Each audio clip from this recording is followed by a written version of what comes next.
Korban pencatutan KTP warga Jakarta untuk calon independen Dharma Pongrekun dan Kunwardana beragam, mulai dari anak Anies Baswedan hingga politikus PDI Perjuangan. Sekjen PDI Perjuangan menilai Dharma adalah calon boneka untuk melawan calon dari Koalisi Indonesia Maju, yakni Ridwan Kamil, di pemilihan Gubernur Jakarta.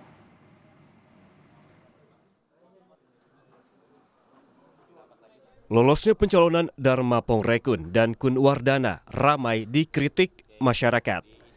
Lantaran sejumlah KTP diduga dicatut demi meloloskan Dharma Kun ke pemilihan Gubernur Jakarta dari jalur independen atau perorangan.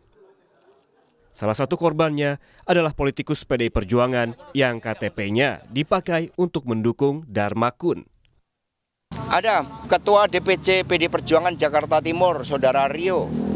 Itu KTP-nya juga dicatut, padahal sebagai anggota partai nggak mungkin ya untuk memberikan dukungan kepada calon perseorangan, karena seluruh anggota partai menunggu keputusan dari Ibu Megawati Soekarno Putri, dan keputusan itu akan diambil setelah melihat berbagai dinamika politik yang berkembang saat ini yang menunjukkan arah demokrasi yang tidak sehat, praktek-praktek demokrasi yang membelenggu kedaulatan rakyat itu. Sekjen PDIP Hasto Kristianto menilai upaya meloloskan Dharma Kun adalah cara membuat calon boneka buat Ridwan Kamil yang diusung Koalisi Indonesia Maju. Dengan adanya Dharma Kun, Ridwan Kamil tak jadi melawan kota kosong seperti skenario yang sebelumnya ramai dikritik. Yang melapor rakyat sekarang.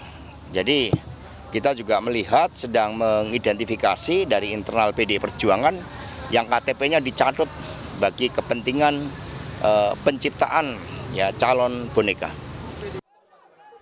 Dugaan pencatutan KTP warga Jakarta bermula dari cuitan mantan Gubernur DKI Jakarta Anies Baswedan di akun X pribadinya. Anies mengunggah tangkapan layar dari laman kpu.go.id yang memperlihatkan data dua anaknya dicatut pasangan Dharma dan Kun. Juru bicara Anies menyatakan tak cuma anak, tapi juga KTP adik Anies dan anggota tim Anies yang dicatut. Betul telah terjadi pencatutan atas nama dua anak Pak Anies Baswedan, yaitu Mikael dan Kaisar, serta adik kandung beliau yang namanya masuk sebagai pendukung calon independen di 2024. Selain dari keluarga inti, juga ada tim yang bekerja bersama Pak Anies. Bisa dikonfirmasi bahwa mereka tidak pernah mendapatkan permintaan dukungan dalam bentuk isi form KTP dan tanda tangan basah, serta tidak pernah mengalami proses verifikasi faktual dari KPU terkait dukungan untuk calon perseorangan di Pilgub DKI Jakarta tahun 2024. Menanggapi Anies, KPU Jakarta menyatakan KTP dua anak Anies tak lolos verifikasi faktual. Kami langsung melakukan pengecekan, ya. Contoh misalkan datanya anaknya putra Pak Anies Baswedan. Ya.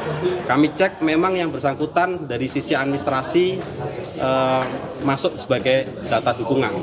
Namun dalam verifikasi faktual statusnya menjadi tidak memenuhi syarat. Nah, jadi status data dukungan yang bersangkutan dalam verifikasi faktual dinyatakan TMS. Nah, artinya proses itu berjalan di lapangan dengan mekanisme sesuai dengan ketentuan peraturan perundang-undangan. Tapi ternyata bukan cuma pihak Anies yang dicatut. Mantan pegawai Komisi Pemberantasan Korupsi alias KPK, Aulia Postiera, juga dicatut KTP-nya.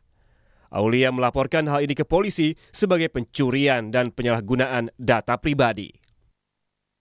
Ternyata nama saya juga nik saya, data pribadi saya, itu juga digunakan sebagai salah seorang pendukung bakal calon gubernur DKI Jakarta, yaitu pasangan Dharma Pongrekun dan Kunwardana Abdaya. Untuk laporan polisi, saya sudah berkoordinasi dengan PBHI dan melalui salah seorang advokat di sana, saya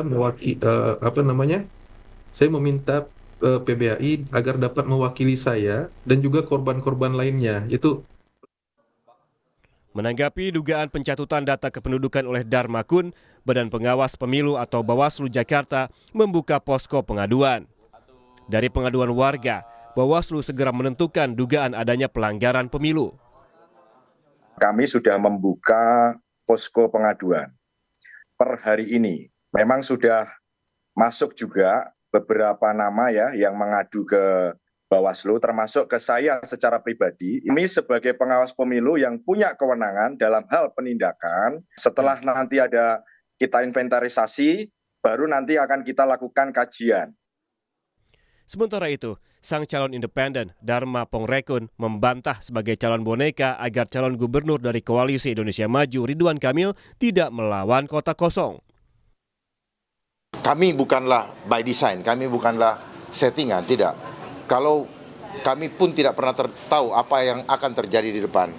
Jadi dari awal Februari kami mulai bekerja dan mulai Mei kami mendaftarkan diri sampai detik ini kami betul-betul berjalan bersama rakyat dan tidak ada siapapun di belakang kami. Saat ini, Ridwan Kamil tinggal menunggu waktu diumumkan secara resmi untuk menjadi calon gubernur Jakarta dari Koalisi Indonesia Maju. Anies yang tadinya diusung 3 partai, Partai Kebangkitan Bangsa, Partai Keadilan Sejahtera, dan Nasdem, tak mendapat tiket setelah 2 dari 3 pengusungnya balik badan dari Anies karena bergabung dengan Koalisi Indonesia Maju. Tim Liputan, Kompas TV.